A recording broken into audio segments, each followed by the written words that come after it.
오늘 설교 제목만 보면 참 멋있지요. 버드나무에 수금을 걸었나니. 제목만 봐서는 낭만적인 것 같습니다. 그러나 참 슬프고 가슴이 아리는 아픔이 담긴 제목입니다. 이스라엘 백성들이 바벨론에 포로로 잡혀가서 바벨론 강변에 앉아서 고국을 그리워하며 지금 닥쳐있는 현실의 아픔에 통탄하는 마음으로 부른 노래가 바로 여기 시편 137편 오늘 본문의 내용입니다. 이 시는 바벨론에 의해서 나라가 완전히 파괴가 되고 성전도 무너지고 고국에서 들려오는 소식들마다 비통한 소식으로 넘쳐날 때 고국을 떠난 경건한 유대인들이 시온을 그리워하면서 부른 아픔의 노래입니다. 이 시는 편안하고 안전한 나라에 살고 있는 사람들로서는 절실히 느끼기 어려운 시입니다. 그러나 우리나라처럼 일제 식민지와 6.25 전쟁의 아픔을 겪었고 그 와중에 고향을 떠나 타지와 해외로 떠도는 국민이 많은 나라에서는 그 어느 나라 사람들보다도 깊이 이 시의 내용을 공감할 수 있는 그런 내용의 시입니다. 이 시는 하나님을 향한 신앙의 마음과 나라를 걱정하는 애국심이 함께 어우러진 시라고 할 수 있습니다.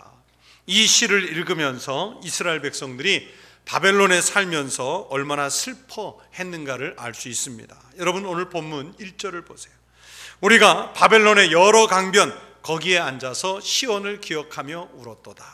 자, 여러분 슬피 울며 강가에 앉아있는 유대인들의 모습을 상상해 보십시오. 버드나무가 옆으로 길게 늘어서 있는 모습, 그 사이를 천천히 흐르는 강물, 숨막히게 뜨거웠던 낮의 태양과 아직도 열기가 남아있는 그 저녁 풍경, 그리고 들에서 힘들게 일하고 지친 몸으로 강변에 앉아있는 처량한 모습. 전혀 마음에서 우러나와서 힘써 일한 것이 아니라 노동을 강요받고 죽지 못해서 일하고 잠깐 모여서 잡담을 나누는 그 강변의 모습, 참 비통한 장면입니다. 지치고 쇠약해진 이스라엘 백성들이 잠자리에 들어가기 전에 함께 모여서 잠깐이나마 회포를 푸는 시간입니다.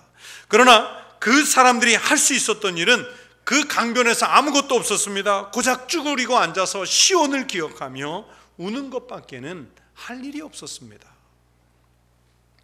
그나마도 바벨론의 감독자들은 이스라엘 사람들이 3355 모여서 우는 것까지도 허락하지 않았어요. 차라리 그런 자리에서 실컷 울고 나면, 눈물을 쏟고 나면 오히려 가슴이라도 좀 시원해질 텐데 마음대로 우는 것조차도 허락이 되지를 않았어요. 지금 처한 슬픈 현실에 대해서 슬퍼하면서 울지 못하도록 그 입을 막아버리고 그들이 그렇게 생각하지 못하도록 생각까지 막아버린다는 것은 세상 어떤 것보다도 서럽고 가슴이 아픈 일이잖아요. 바벨론의 강가에 앉아서 시온을 생각하는 이스라엘 백성들이 마음껏 소리내어 울지도 못하고 감시를 당하고 있는 지금 그런 형편입니다. 그러면서 이스라엘 백성들에게 바벨론의 감시자들이 강요하는 것이 있습니다. 이스라엘이 시온에서 하나님을 찬양하며 부르던 노래를 이제는 바벨론 사람들 자기네들이 여흥을 위해서, 오락을 위해서 노래를 한번 불러보라는 거예요. 3절에 보면 이는 우리를 사로잡은 자가 거기서 우리에게 노래를 청하며 우리를 황폐하게 한 자가 기쁨을 청하고 자기들을 위하여 시온의 노래 중 하나를 노래하라 함이로다. 여러분 오늘 이 본문 성경 말씀이 무슨 상황인가 하면 술집에서 술 마시면서 찬송을 부르라고 강요하는 것과 같습니다. 바벨론의 지배자들이 포로로 잡아온 이스라엘 백성들에게 그 경건한 하나님의 노래를 자기네들의 오락시간을 위해서, 여흥을 위해서 부르라고 하니까 감정이 복받쳐서 더 슬퍼져서 눈물이 나는 거예요. 수금의 반주에 맞추어서 여호와를 위한 노래를 하라는 것입니다. 포로 생활의 비참함이 느껴집니다. 살아있기는 하지만은 자기 목숨이라고 할 수 없고 신앙의 자유, 육체의 자유를 모두 잃어버린 비통한 상황인 거예요. 이스라엘 민족은 그 비통한 상황 속에서 강가에 앉아서 시온에 대한 생각으로 꽉 차 있었습니다. 그래서 우리는 강변에 앉아서 울었도다. 이스라엘 사람들은 고향집을 빼앗기고 불타버렸지만 그것보다 더 큰 상처는 뭐냐면 무엇보다도 하나님의 성전을 빼앗기고 잃어버리고 하나님의 노래를 유흥거리로 만들도록 희롱을 당하는 자신들의 처지가 슬퍼서 영적으로 비통한 눈물을 흘리고 있는 것입니다. 예전에 창궐했던 하나님의 은혜의 때를 생각하니 오늘의 현실에 더욱 눈물이 흘렀습니다. 예레미야 애가 1장 7절에 예루살렘이 환난과 유리하는 고통을 당하는 날에 옛날의 모든 즐거움을 기억하였으며 그의 백성이 대적의 손에 넘어졌으나 그를 돕는 자가 없었고 대적들은 그의 멸망을 비웃는도다. 정말 이 예언대로 그런 날이 와버리고 말았어요. 하나님의 백성들이 환난과 핍박을 당하는 날에 예전에 베풀어 주신 하나님의 은혜들을 다시 떠올리면서 가슴을 아파하는 장면입니다. 저는 오늘 말씀을 묵상하고 그리고 오늘 6.25 기념주일에 이 설교를 준비하면서 이런 은혜를 받았습니다. 이스라엘 백성들이 지금은 강가에 앉아서 비통한 눈물을 흘리고 있지만 오히려 그 눈물 속에서 소망을, 희망을 발견할 수 있다는 사실입니다. 지금 상황은요, 인간적으로 말하면 비참하고 참담해서 떠올리기 싫은 순간이지만 그런 상황 속에서 그래도 예전에 베풀어 주셨던 하나님의 은혜의 때를 기억하는 이 이스라엘 백성들은요, 여러분 복이 있습니다. 지금 참담한 현실에 빠져서 하나님의 은혜를 기억하지 못하는 사람, 그래서 지금 고통의 그 자리를 빠져나오지 못하는 사람, 그 사람은 소망이 없어요. 복이 없어요. 그러나 정말 인간적인 고통과 환난의 아주 극점에서 하나님의 은혜의 때를 생각하면서 신앙을 지키려는 이스라엘 백성들을 여러분 하나님이 그들을 어떻게 버리시겠어요? 어찌 버리시겠습니까? 우리도 말로 다 할 수 없는 어려움에 빠져도 하나님이 내게 은혜를 베풀어 주셨던, 또 우리 가정이나 교회에 혹은 우리나라에 은혜를 베풀어 주셨던 그때를 생각하며 잊지 않는다면 하나님은 언젠가는 우리의 삶과 고통들과 멍에들을 벗게 해주시고 평강의 때를 다시 회복시켜 주실 줄로 믿습니다. 2절의 말씀에서 그 신앙의 의지를 발견할 수 있기 때문에 그래서 제가 1절의 말씀에 소망의 눈물이라고 말씀을 드렸습니다. 2절을 보시면 그 중에 버드나무에 우리가 우리의 수금을 걸었나니, 버드나무에 우리의 수금을 걸었다. 이스라엘 백성들은요, 성경에도 종종 나오지만은 노래를 부를 때 또 성전에서 하나님을 찬양할 때 수금으로 반주를 했습니다. 그런데 그 수금을 이제 버드나무에 걸어 놓겠다는 것은 그 수금을 연주하지 않겠다고 하는 결심의 표현입니다. 왜 그랬을까요? 3절이 그 답입니다. 이는 즉 우리가 버드나무에다가 수금을 걸어 놓은 이유는 우리를 사로잡은 자가 거기서 우리에게 노래를 청하며 우리를 황폐하게 한 자가 기쁨을 청하고 자기들을 위하여 시온 노래 중 하나를 노래하라 함이로다. 또 계속해서 4절도 보시면 우리가 이방 땅에서 어찌 여호와의 노래를 부를까. 지금 이스라엘은요, 포로로 잡혀와서 바벨론 사람들에게 갖은 모욕을 당하고 있습니다. 바벨론은 땅을 황폐하게 하였고 이스라엘 나라를 빼앗았고 그들의 신앙을 모욕하기 위해서 찬양의 노래를 오락시간에 부르라고 합니다. 잡혀온 포로들에게 야만적으로 그렇게 모욕을 주고 있습니다. 몸을 괴롭게 하고 영적인 것도 짓밟고 있는 것입니다. 만약 그들이 시키는 대로 하지 않는다면 지금 어떤 불이익을 당할지 모르는 거예요. 지금 비통에 빠진, 고난에 빠진 사람들에게 기쁜 노래를 부르라고 하는 것은 이건 비열한 행동입니다. 바벨론 사람들은 그런 비열함으로 지금 이스라엘 사람들을 모욕하고 있어요. 그러나 이스라엘 경건한 유대인들은 그 어떤 환난에 처하더라도 이제는 믿음의 순결함을 지키겠다고 하는 각오를 하고 있습니다. 버드나무에 수금을 거는 행위가 바로 그 결심입니다. 하나님의 노래는 하나님께만 드리겠다는 의지의 표현입니다. 언젠가 이 환난과 모욕을 당하는 때를 벗어나면, 그래서 슬픔의 때를 벗어나면 다시 그 버드나무에 걸었던 수금을 내려서 그 수금으로 반주할 날이 있을 것을 기대하면서 그곳에 수금을 걸어 놓은 것입니다. 이 확고한 신앙의 의지가 70년 세월이 흐른 후에 이스라엘 백성들을 다시 회복하시는 하나님의 은혜로 나타났습니다. 여러분, 이 말씀을 통해서 우리는 두 가지 결론에 도달할 수 있습니다. 하나는 하나님을 경멸하고 하나님을 능욕하는 사람들의 당장에는 자기네가 이긴 것 같아요. 하나님과 싸워서 이긴 것 같아요. 그러나 결국에는 하나님의 권세에 의해서 패망을 당할 것이라는 사실입니다. 오늘 본문 속에서 이스라엘 백성들을 모욕 주었던 바벨론도 그렇고요, 그 전에 아수르 민족도 그랬고요, 또 이후에 페르시아 제국도 그랬습니다. 그러나 반면에 또 다른 하나의 결론은 어떤 형편에서도 신앙의 끈을 놓지 않는 하나님의 백성에게는 하나님께서 회복하시는 은혜를 반드시 주신다는 사실입니다.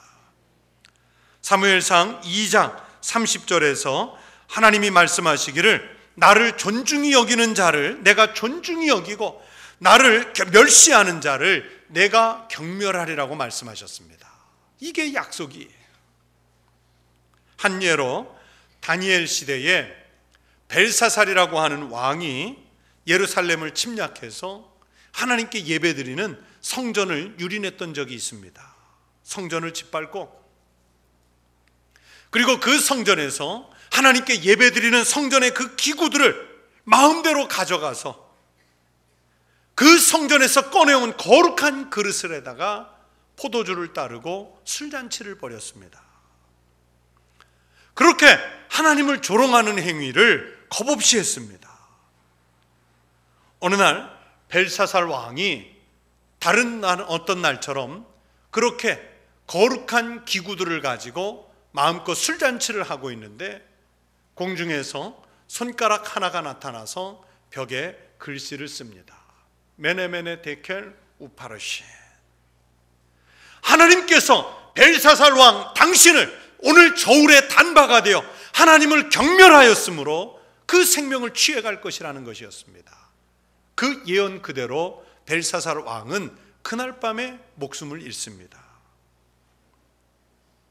하나님 없이 사는 것, 하나님을 경멸하는 것, 여러분 이것이 가장 인생 가운데 어리석은 삶의 모습이지요. 하나님을 위해서 신앙을 지키고 목숨을 내어놓는 것이 당장에는 환난을 불러올 수가 있고 그것이 고통이고 절망적인 것 같지만은 하나님께서는 분명히 피할 길을 열어주시는 줄로 믿습니다. 이스라엘 백성들이 바벨론 사람들의 명령을 거역하고 수금을 켜면서 노래하지 않았다는 것은 어쩌면 죽을지도 모르는 일입니다. 노예가 주인 앞에서 포로로 잡혀온 사람들이 자기네를 이긴 사람들 앞에서 하는 것을 하지 않는다는 것은 여러분 생명을 내놓고 싸우는 거잖아요. 지금 시키는 대로 해도 환심을 사도 모자란 판에 시키는 대로 하지 않는 것은 이건 생명을 거는 일이에요. 우리가 이 방에 있어서 어찌 여호와의 노래를 부를까? 부를 수 없다는 얘기죠. 목숨을 거는 거예요. 제가 사역했던 교회에 한 장로님은 대학을 졸업한 다음에 소위 우리나라에서 잘 알려진 대기업에 취업을 했는데 그 회사에서 신입사원 연수기간 중에 그 하루는 이제 뭐 대부분 회사들이 그렇듯이 회장님이 오셔서 회장님이 친히 오셔서 강연도 해주시고 그리고 그날 저녁에 회식을 베풀어 줬는데 참 그 회사에는 그 당시에 이상한 전통이 있었답니다. 회장님의 구두에다가 술을 잔뜩 따라서 그 신입사원들이 돌아가면서 마신다는 거예요. 술이 떨어지면 또 술을 부어서 또 다음 줄 마시고 또 부어서 다음 줄 마시고. 그런데 앞에서부터 점점 술잔이 다가오는데 그 구두가 다가오는데 청년인 이 장로님은 이 긴장을 한 거예요. 내가 저걸 받아 마셔야 되나 말아야 되나 긴장을 하는 거예요. 여러분 그렇잖아요. 그 순간에 저걸 안 받아 마시면 찍히는 거고 그걸 받아 마시면 그리스도인의 신앙 양심에 어긋나고 그렇게 고민을 하는데 마음에 결심을 주시더랍니다. 내가 이 회사를 그만두더라도 그리스도인의 신앙을 지켜야지. 그 술잔이 딱 구두가 왔을 때, 회장님, 저는 이 잔을 받을 수가 없습니다. 저는 그리스도인이기 때문에 이 잔을 받을 수 없습니다. 그랬더니 순간 회장님이 째려보지요, 상무님, 전무님이 째려보지요, 훈련원장이 째려보지요, 옆에서 동료들은 분위기 싸하게 만들었다고 빨리 마시라고 막 찔러대지요. 그런데 그만두기로 결심까지 했기 때문에 저는 할 수 없습니다. 그러고 거절했대요. 그 회식 분위기를 아주 싸하게 만들었지요. 이제 뭐 잘릴까고 했으니까. 그런데 오히려 그날 그 사건 때문에 그 수백 명의 신입사원 가운데서 회장님이 눈여겨보는 사람이 됐대요. 그래서 제가 처음 부임했을 때 겨우 40 간 넘겼는데 그 대그룹에 벌써 부장이 돼 있더라고요. 오히려 동기들보다 수년씩 빨리 승진을 하고 그러면서 인정을 받는 사람이 되었던 거예요. 여러분, 오늘 이 본문 말씀은 우리 예수 믿는 사람들에게 술 마시고 춤추며 노는 사람들이 여러분 분위기 살리기 위해서 찬송가를 좀 불러봐라 하는 말과 같은 얘기입니다. 그런데 주님은 그 사람들에게 함부로 그 거룩한 것을 주지 말라고 말씀하세요. 거룩한 것을 개에게 주지 말며 너희 진주를 돼지 앞에 던지지 말라. 그들이 그것을 발로 밟고 돌이켜 너희를 찢어 상하게 할까 염려하라. 여러분, 이런 위기 앞에서 하나님을 더 욕되게 하는 일을 하지 말아야 합니다. 아무리 포로로 잡혀왔을지라도 그들의 요구에 따라 여호와의 노래, 그 거룩한 시온의 노래를 여흥을 위해서 부를 수는 없는 거예요. 우상의 땅에서 그 거룩한 하나님의 노래를 부를 수는 없었던 겁니다. 이스라엘 백성들은 바벨론의 포로로 잡혀와서 가진 고생을 하면서도 신앙의 땅 예루살렘을 잊지 않았습니다. 오히려 하나님의 나라에 대한 그리움이 더했습니다. 여러분, 이것이 신앙인의 위대함입니다. 이 경건한 포로들은 하나님의 땅 시온에 대한 애정을 가지고 있었습니다. 언제나 예루살렘에 마음이 가 있었습니다. 이것은 한 지역에 대한 사랑이 아니라 하나님을 사랑하는 마음이었습니다. 그래서 오늘 본문 5절 6절을 보세요.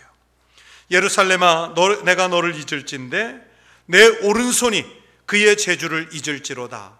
내가 예루살렘을 기억하지 아니하거나 내가 가장 즐거워하는 것보다 더 즐거워하지 아니할진데 내 혀가 내 입천장에 붙을지로다.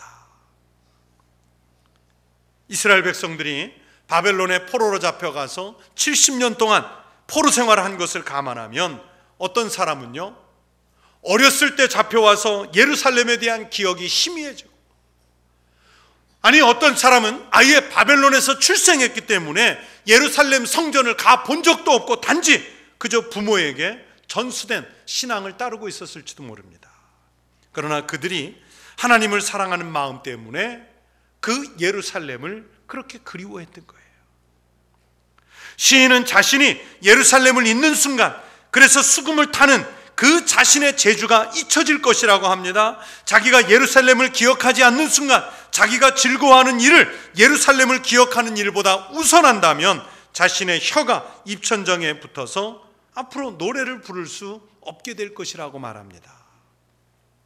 하나님의 약속대로 예루살렘이 회복될 날이 있을 것이라는 믿음의 표현입니다.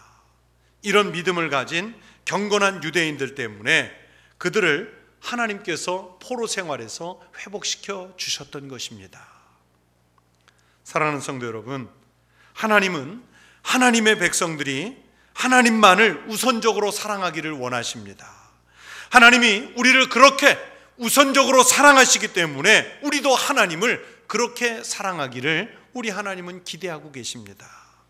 성도 여러분, 우리가 육신을 위해서 하나님이 싫어하시는 일을 하지 마시기 바랍니다. 하나님이 내게 은혜를 베풀어 주신 그때를 기억해보고 생명을 걸고 하나님을 사랑하는 성도들이 되시기를 바랍니다. 내가 하나님을 믿는 것 외에 내 인생의 쾌락을 위해서 중독된 것들을 끊고 포기해 보시기를 바랍니다. 술이라든지 담배라든지 음란한 일들, 일에 대한 중독, 하나님에 대한 기대보다 세상 것에 대한 기대, 이런 것들, 하나님이 싫어하시는 일들을 여러분 포기해 보시기를 바랍니다. 세상에 무엇보다도 하나님을 사랑하는 일을 먼저 우선순위에 놓고 살아가 보시기를 바랍니다. 그러면 하나님은 결국 우리에게 그에 따르는 하늘의 보상을 주실 줄로 믿습니다. 그리고 여러분, 나 개인의 삶과 우리 가정의 삶을 돌아보듯이 우리나라의 역사를 여러분 돌아보십시오. 하나님은요, 오늘 여기까지 오는 동안에 나를 지켜주시고 우리 각각의 가정을 지켜주신 것처럼 우리나라와 우리 민족도 그렇게 지켜주신 줄로 믿습니다. 특별히 우리나라가 전쟁의 참화 속에서 다시 일어설 수 있는 이런 그 축복을 받았던 것은 그 혼란에서 우리나라를 지켜주신 하나님의 은혜가 있었기 때문인 줄로 믿습니다. 나라가 그 엄청난 고난에서 일어날 수 있었던 것은 신앙으로 지탱한 믿음의 선배들이 계셨기 때문입니다. 나라가 정말 황폐해졌을 때 예배당 바닥에 무릎을 꿇고 그 예배당 바닥에 강물이 흐르는 것처럼 눈물이 흐르도록 기도하신 우리의 신앙의 선진들이 계셨기 때문입니다. 아마도 바벨론 포로로 잡혀있던 이스라엘 백성들이 하나님을 희롱하는 자리에 가서 수금을 타며 노래를 부르고 춤을 추었다면 육신은 잠시 편하게 살 수 있었는지 모르겠습니다. 그러나 그들에게는 그러면 회복할 기회는 없었을 거예요. 하지만 버드나무에다가 수금을 걸어놓고 비장한 마음으로 바벨론 사람들의 요청을 거절하고 오직 예루살렘과 하나님의 성전만을 생각할 때에 하나님은 이스라엘 민족에게 다시 회복되는 길을 열어주셨던 것입니다. 성도 여러분, 우리의 생명을 보존하기 위해서 다른 인간적인 방법을 쓰지 마시기 바랍니다. 다른 이로서는 구원을 받을 수 없나니 천하 사람 중에 구원을 받을 만한 다른 이름을 우리에게 주신 일이 없음이라 하셨더라. 오직 예수 그리스도만을 생각하고 사는 성도들에게 하나님은 악을 이기고 믿음으로 사는 길을 열어주실 줄로 믿습니다. 그리고 나라를 위해서 기도하시고 믿음의 나라가 되도록 힘쓰는 성도가 되십시오. 이 전쟁의 참화 속에서 회복된 우리나라는 하나님이 사랑하시는 나라인 줄로 믿습니다. 이 자랑스러운 나라를 욕되게 하고 우리의 역사를 부끄럽게 생각하고 부정하는 것은 하나님의 은혜를 잊어버리는 거예요. 우리 청북교회 성도들이 세상 일에 굴복하여서 하나님을 잊어버리는 백성이 아니라 언제나 어디서나 무엇을 하든지 하나님의 영광을 위해서 살다가 하나님의 나라를 소유하는 천국 백성들 되시기를 바랍니다. 하나님의 영광을 가리는 일은 버드나무에 수금을 거는 심정으로 거절하시고 오직 주의 영광을 위해서 충성된 백성의 삶을 살아가는 우리 성도들이 되시기를 바랍니다. 여러분, 6.25 때만 힘들었던 거 아니에요. 지금 나라가 힘들고 어려운 형편에 빠져 있잖아요. 우리에게 들려오는 소식들이 우리의 가슴을 먹먹하게 하고 우리의 눈앞을 어둡게 하고 우리의 환경을 정말 곤궁하게 만드는 이런 상황이잖아요. 누가 이 어둠의 상황을 극복하겠습니까? 나라의 지도자들이 해낼 것이라고 기대하지 마십시오.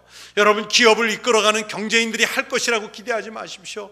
바로 하나님께서 축복하여 세우신 우리 그리스도인들, 하나님의 백성들이 우리 믿음의 선진들처럼 이 예배당 바닥에 무릎을 꿇고 우리의 눈물로 이곳에 강물되어 흐르게 할 때 하나님께서 우리나라를 지켜주시고 우리 민족을 다시 회복시키시는 역사를 일으켜 주실 줄로 믿습니다. 저 북녘 땅에도 다시 하나님의 햇볕이 드는 이 놀라운 축복을 오늘 기도하는 우리들이 있음으로 인해서 열어주실 줄로 믿습니다. 그 일을 위해서 사명을 갖고 나라와 민족을 위해서 기도하시는 우리 성도들 되시기를 주의 이름으로 축원합니다.